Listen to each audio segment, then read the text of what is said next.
nggak sabar nih mau nyobain mangut beongnya. Ini saking besarnya saya bingung mau ambil bagian mana dulu ya.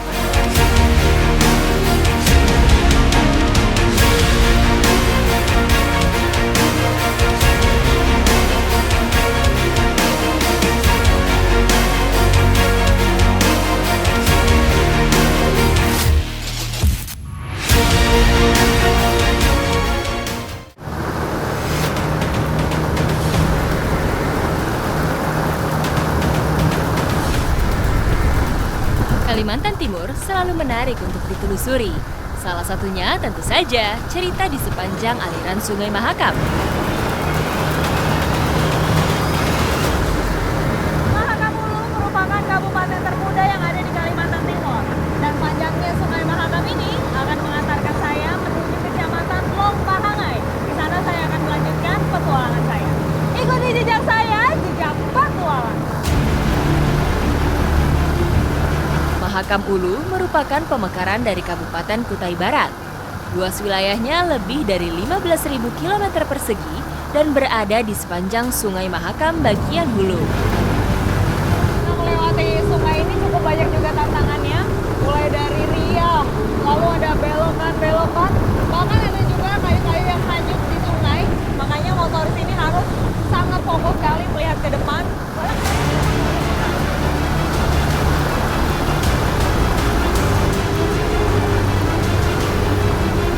Di depan sana, sebentar lagi kita akan masuk adanya riam. Jadi ini adalah riam yang pertama yang saya akan lewati. Melawan arus aliran sungai dari hulu adalah perjalanan yang penuh tantangan. Kondisi debit air Mahakam saat ini sedang tinggi, jadi harus melewati beberapa arus besar kala bertemu riam. Di sana terlihat riamnya cukup deras sekali dan tinggi gelombang-gelombangnya, makanya sekarang penumpang harus turun berjalan ke atas puncak sana, tapi memang tidak jauh, yang penting bisa melewati riam ini. Setelah bersandar sebentar untuk menurunkan penumpang, speedboat berbalik arah untuk mengambil ancang-ancang, bersiap menghadapi riam.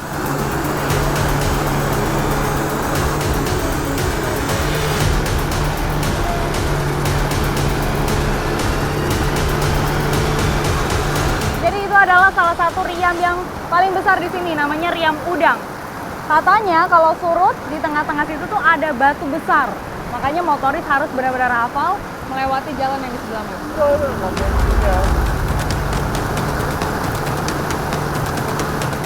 Selanjutnya, riam panjang menanti di depan. Suasananya lebih memacu adrenalin karena speedboat menghantam riak air yang besar dan sempat meliuk-liuk. Wow!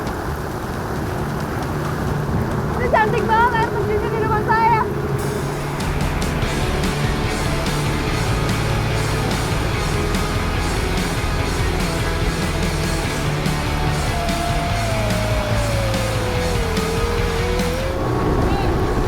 Padahal kita cuma menumpang tapi kayak lagi menguji adrenalin baru saja.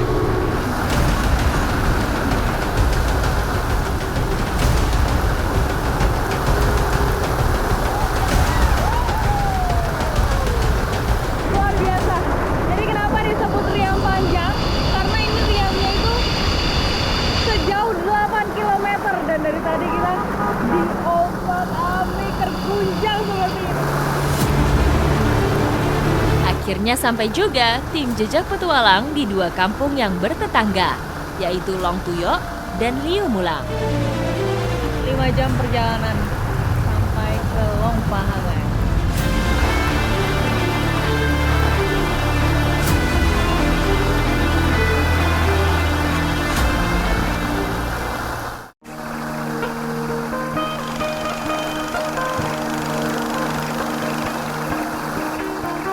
Tak hanya di tengah sungai, masyarakat di Long Tuyok dan Liu Mulang mencari sumber protein. Selain mencari ikan, biasanya masyarakat di pinggiran Sungai Mahakam Hulu ini senang mencari bunang. Dan mereka itu tinggalnya di pinggiran sungai, terus kumpetnya di bawah-bawah pohon. Makanya saya mau cari nih, tapi harus jeli sekali. Beruntung, debit air sungai sedang kecil sehingga kami bisa berjalan menyusuri sungai. Cara mencarinya biasanya dengan tangan kosong aja. Nah, ini slope yang ini itu sebagai alat bantu kalau memang targetnya itu jauh atau menghindari gigitan ular. Jadi lebih aman kalau pakai ini. Umumnya, hewan amfibi ini lebih sering keluar di malam hari. Di siang hari, hewan ini bersembunyi di balik pepohonan dan dedaunan yang warnanya serupa dengan tubuhnya. Mana? Iya. Gede loh, ini gede. Aduh, gede banget ini, Om.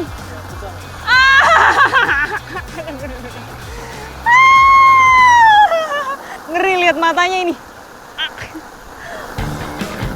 Gimana, Om? Ya, mana, Om? Wah. Aduh. Jadi itulah, dia itu peka terhadap gerakan, makanya kita harus pelan-pelan. Kalau enggak dia langsung lompat. Weh, ini kayaknya dapat lebih besar deh. Aduh, ini geli banget udah kena air. Om, ini simpen di sini ya. Iya. Ya, banyak enggak? 2 ekor. Cari lagi. Iya. Luar biasa memang.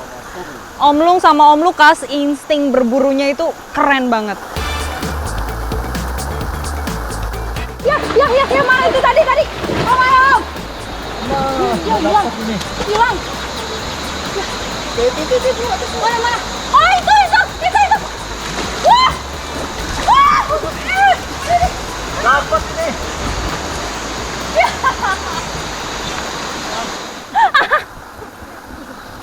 Ini dia. Berusaha menyelamatkan diri sampai berenang-berenang ke sungai. Wah, hebat kamu. Pintar dia. Oh, mana simpan? Bunang dapat melompat jauh dan berenang kala merasa dirinya terancam. Maka dari itu, kami menghindari gerakan yang menimbulkan suara berisik. Terkadang, Bunang juga terlepas dari genggaman karena tubuhnya yang licin. Berenang lagi. Tangkap. Tangkap. Pak. Ya, lari kemana dia?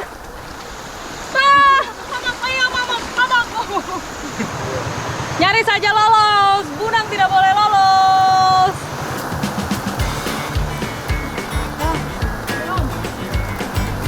Saya jadi penasaran nih, bunang tuh rasanya kayak apa? Karena katanya itu punya banyak manfaat. Saya baru pertama kali cobain nih, Om. Habis ini kita olah ya. Sebelum mengolah bunang, kami mencari buah hutan yang juga tumbuh di pinggiran sungai. Oh, itu yang ganteng itu, Om. Untuk mengambilnya harus dipanjat, karena posisi buah jauh dari jangkauan tangan. Umumnya, buah ini dikenal dengan buah buni. Di sini lebih dikenal dengan tarindung. Tumbuh di daerah tropis dengan ketinggian 1.200 meter di atas permukaan laut.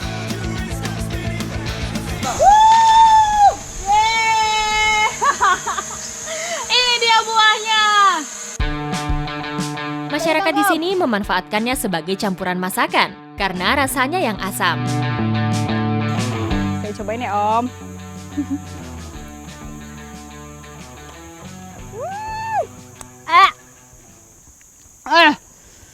Asam banget, Om.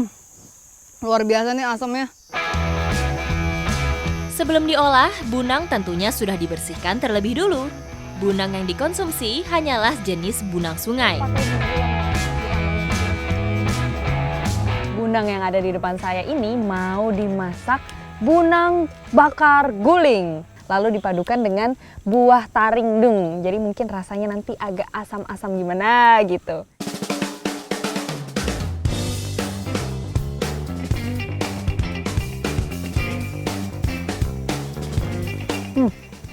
Sih memang dia tuh hambar, tapi enak nih, kayak daging ikan. Di dalamnya kayak daging ikan seperti ini.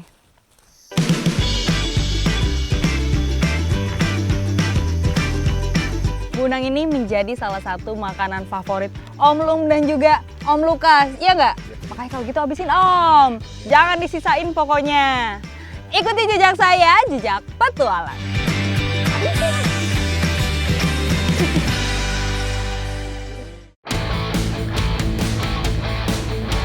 Sungai Mahakam memegang peranan penting bagi masyarakat Kalimantan Timur. Bukan hanya sebagai jalur transportasi air saja, namun juga sumber penghidupan. Petualangan kali ini, saya juga turut mencari ikan di sungai secara tradisional bersama warga setempat. Debit air Sungai Mahakam sering berubah-ubah, sehingga warga selalu punya cara untuk menyesuaikan kondisi tersebut. Set. Pasti penasaran nih, alat yang saya pakai namanya apa? Ini namanya adalah sat. Nah, alatnya cukup sederhana. Ini pakai besi yang ujungnya diruncingkan, lalu di belakangnya dari kayu ulin. Nah, caranya ini tinggal ditombak-tombakin aja ke bawah. Sat dilakukan dengan melempar tombak secara acak di bawah pepohonan maupun akar yang melintang di pinggir sungai. Lokasi di mana ikan-ikan berukuran sedang bersembunyi. Yuk, dapat. Wah, iya dapat. Akhirnya dapat satu ikan. Pak, sini Pak. Sini Pak, kita ambil Pak ikannya Pak. Ya, tarik. Iya. Om, ini Om. Tarik. Nah, ini dia. Memang benar ya. Kita nggak bisa di satu lokasi aja, tapi harus berpindah-pindah tempat dulu. Iya. Ini namanya ikan apa ini Pak? Dungke. Dungke. Iya, ikan. Wah, dapat satu ikan dungke. Jika beruntung, ikan akan dengan mudah didapatkan. Tapi jika kondisi air sedang keruh, tentu butuh waktu yang lebih sampai ikan tertombak. Untuk bisa mendapatkan ikan, kami harus berpindah-pindah lokasi menyusuri sepanjang muara. Kesabaran kami berbuah hasil. Dapat ikan apa ini Pak? Ikan dungan. Ikan dungan sama ikan Lalang. lalang. Ya. Wih, banyak ya. Iya, Udah ada banyak betul. jenisnya ini. Ikan sudah didapat. Saatnya mengisi perut yang sudah lapar. Banyaknya teknik mencari ikan juga melahirkan olahan yang masih tradisional. Kali ini saya mau mengolah dengan teknik utum. Caranya tidak jauh berbeda dengan pepes. Pembedanya terletak pada daun yang digunakan. Biasanya menggunakan daun pisang, di sini menggunakan daun sip.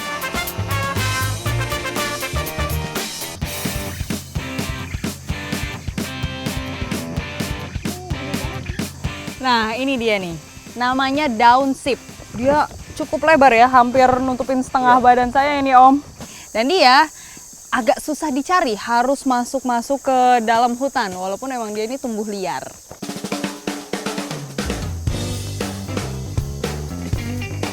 Nah, ini dia.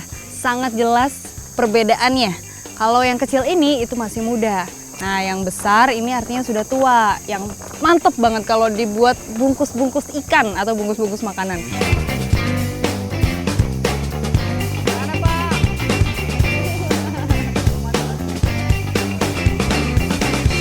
Oh, udah banyak ini, Om. Gulung-gulung ya? Ya, digulung-gulung sudah banyak ini. Ikan hasil tangkapan sudah dibersihkan terlebih dulu bagian dalamnya. Ikan hasil tangkapan kita ini mau dimasak secara sederhana menggunakan daun sip. Karena dia itu terkenal memiliki aroma yang khas banget. Satu helai daun sip mampu membungkus 3 ekor ikan berukuran sedang. Oke.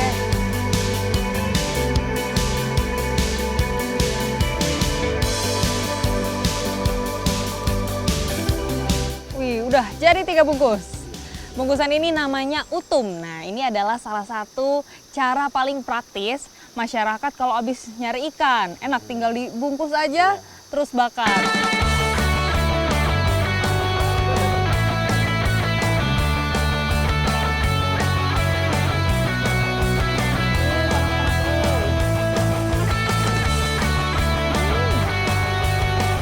Nah, ternyata ikan dungki ini durinya cukup banyak ini ya. Jadi harus hati-hati kita pilihin dulu.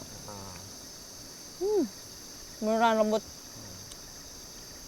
Lembut. Dan rasa daging ikannya manis. Padahal tadi udah dikasih garam.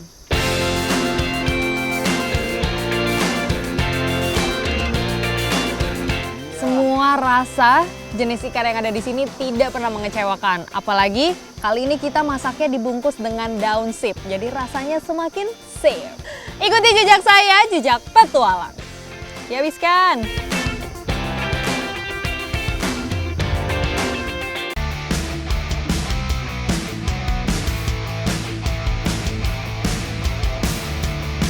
Sungai merupakan sumber kehidupan bagi sebagian masyarakat Indonesia. Bukan hanya di Kalimantan Timur saja, masyarakat sekitar Sungai Progo di Jawa Tengah pun memiliki cara tersendiri dalam berburu ikan. Kita udah mau sampai ke lokasi pemasangan teplaknya ini. Kalau dipasang di sana mungkin kemungkinan dapatnya itu lebih besar.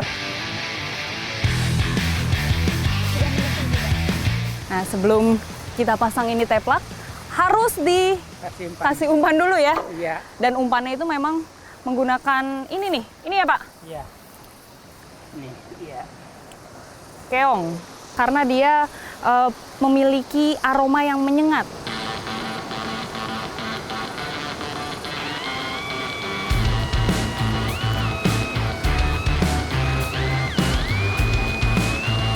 Umpannya udah aman berarti ya, Pak ya? Ya.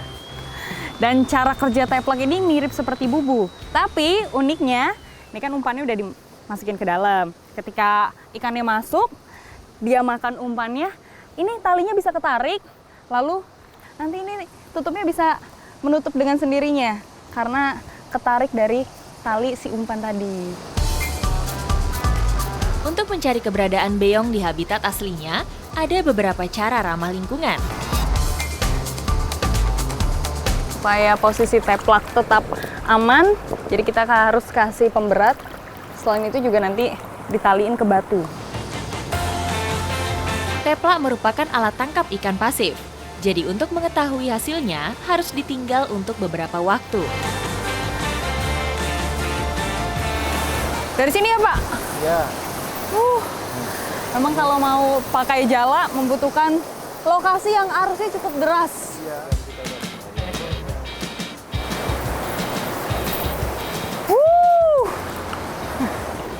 Nyangkut ya? Nyangkut ini ya. Nyangkut ya? Dulu. Bapak nyelem situ? Ya. Wah! Wah! Jadi karena jalannya nyangkut di bebatuan, makanya bapaknya turun. Benerin jalannya. Pak, jangan hilang. Aduh, saya takut bapaknya hilang ini. Pak! Oke. Gimana, Pak? Udah belum? Tarik. Tarik, tarik. Pak, tolong nih, Pak. Wah. Wah. Wah! Wah! Oh, kita dapat ikan beongnya. Meski resiko yang dihadapi terbilang cukup besar, namun para pemburu beong seperti tak kenal gentar. Hasil yang didapat seakan menjadi obat lelah setelah hampir seharian berusaha. Patilnya satu. Ini ya. Iya, iya. Nah, ini dia ikan beongnya. Dia itu tergolong catfish karena ada kumisnya nih, mirip seperti lele. Ini megangnya juga nggak bisa sembarangan karena ada patil di sisi kanan kirinya. Kalau kena tangan bahaya.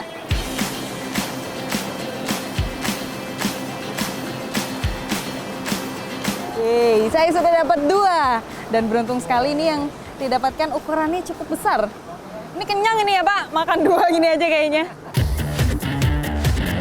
Ikan beong atau baung merupakan ikan air tawar yang memiliki tingkat adaptasi sangat tinggi. Ikan berkumis ini bisa hidup di wilayah perairan tenang seperti danau atau waduk, hingga di wilayah perairan arus deras seperti ini. Wah, iya dapat. Wih, wih, wih. Saya nyamperin dulu. Wah, cetek, cetek. Dapat nih, Mana? lumayan lah buat makan siang lah. Yeay, akhirnya dapat lagi. Kita gabungin sama yang tadi ya, Pak. Ini, Pak, saya pegang ini. Ini, Pak. Lumayan lah, udah dapat banyak. Udah banyak ya? Buat Oh, sudah ada 4 ikan beong. Kira-kira yang di sana udah dapat belum ya, Pak? Setelah beberapa jam menjala, saatnya untuk memeriksa teplak yang sudah dipasang tadi. Ada nggak, Pak? ada. Wah, kayaknya ada yang nyeplak-nyepluk di dalam itu loh, Pak.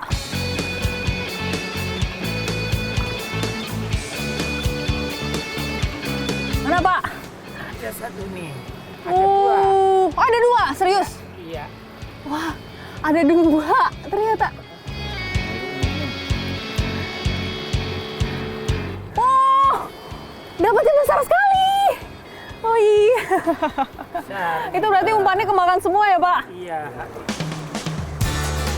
Keberadaan beong di aliran Progo menjadi indikasi bahwa ekosistem aliran sungai ini masih sangat terjaga. Ya kita udah cukup banyak dapat ikan beong ini Pak. Iya. Ini banyak banget ini. Abis ini mending kita istirahat, Iya. kita olah ikan beongnya. Oke. Oke, siap? Siap. Oh, udah pada lapar kan? Ya, betul. Ini jadi apa ya kira-kira masakannya? Ikuti jejak saya, jejak petualang.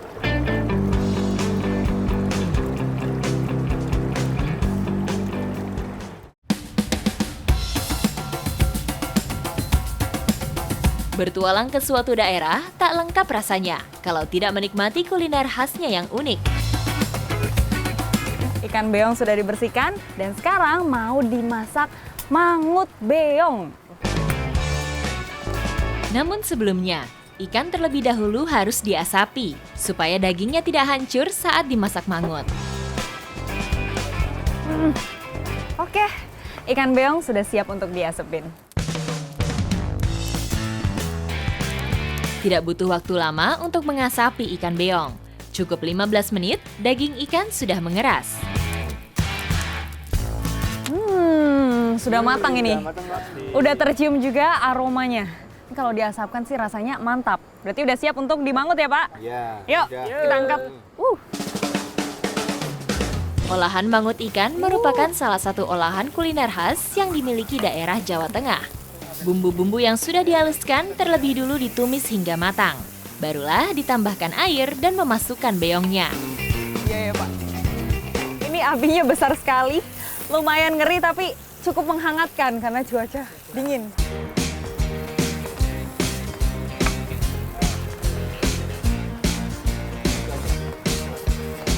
Ini ikannya kita tunggu sampai bumbunya benar-benar meresap. Tapi nggak boleh diaduk, nanti ikannya hancur.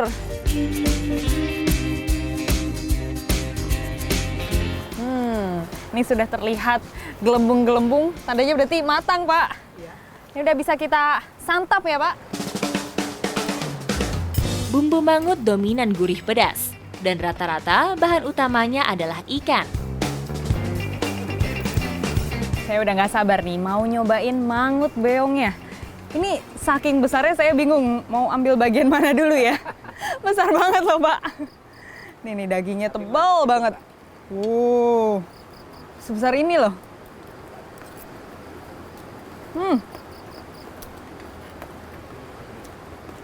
Ini teksturnya lembut banget ya? Ya Pak? Iya. Lembut. Kalau di mangut itu kalau beong paling enak.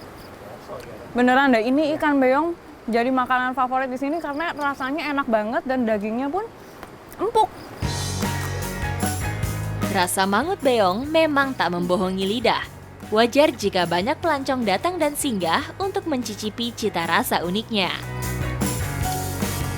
Ikuti jejak saya, jejak petualang.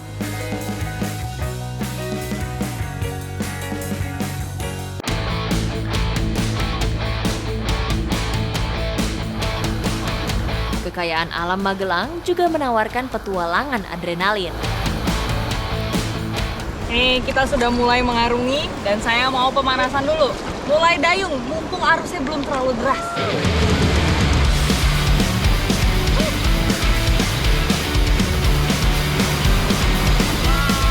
Rute pengarungan aliran Sungai Elo sepanjang 12,5 km biasanya membutuhkan waktu antara 2-3 jam. Arum jeram sendiri untuk pertama kalinya diperkenalkan oleh Mayor John Wesley Powell dengan pengarungan pertama adalah Sungai Colorado di Amerika. Olahraga adrenalin ini sendiri masuk Indonesia pada tahun 1975 dan terus berkembang pesat hingga sekarang. Sungai Elo merupakan salah satu jalur favorit karena mudah diakses dan memiliki jeram dengan grade yang menantang. Di sini totalnya ada sekitar 34 jeram. Dan ini tadi sudah jeram ke berapa? Kelima ya? Bukan hanya sebagai arena adu adrenalin, Namun Sungai Elo juga memiliki potensi keindahan alam yang lainnya.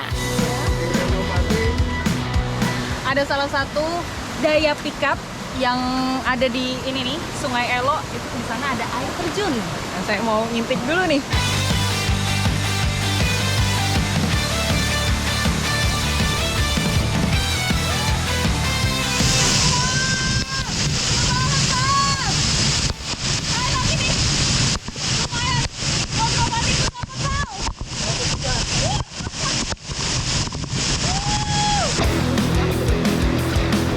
Puas menyegarkan diri di aliran air terjun, pengarungan kami lanjutkan.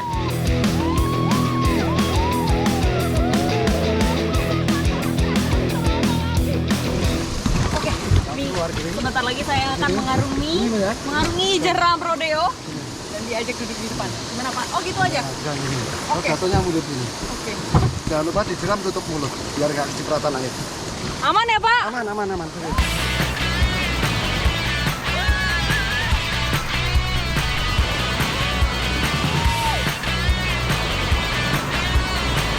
Meski menghadapi jeram sudah memacu adrenalin, namun ada kejutan lain lagi. Saya pun tertantang untuk menaklukkan ujian adrenalin selanjutnya. Nah, di sini juga ada salah satu spot untuk menguji adrenalin yang berbeda. Jembatan. Nanti saya mau coba naik ke atas sana terus loncat turun ke bawah. Berada di ketinggian lebih dari 8 meter, membuat adrenalin saya benar-benar memuncak saat hendak melompat. Ternyata berada di atas jembatannya udah deg-degan ya. Tadi dari bawah ngeliatnya enak, pas udah nyampe atas.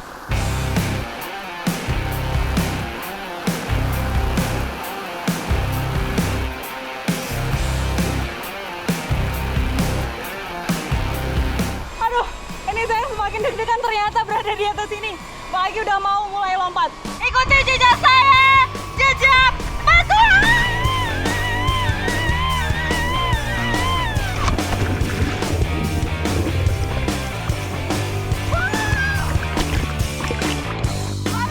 Pilot drone saya di sana mau coba loncat. Ada Devi dan juga Gareng. Masih penasaran? Lompatan kedua saya untuk menaklukkan adrenalin di atas ketinggian Sungai Elo. Sekarang saya mau lompat untuk kedua kalinya. Tapi kali ini saya bersama teman saya ini. Oke, siap Mas? Siap. Turun. Ikuti jejak saya, jejak petualang.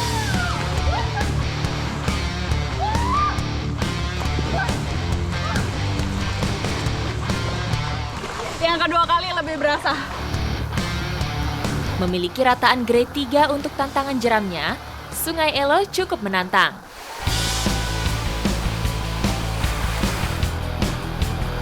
Di spot air tenang, operator seperti tidak kehabisan akal untuk memberi sensasi berbeda menikmati arung jeram.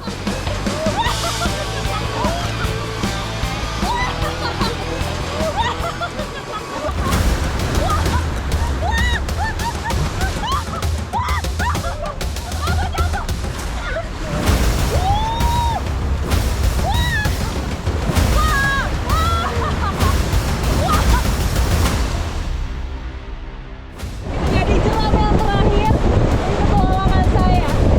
Makanya saya harus duduk di depan lagi. Rodeo.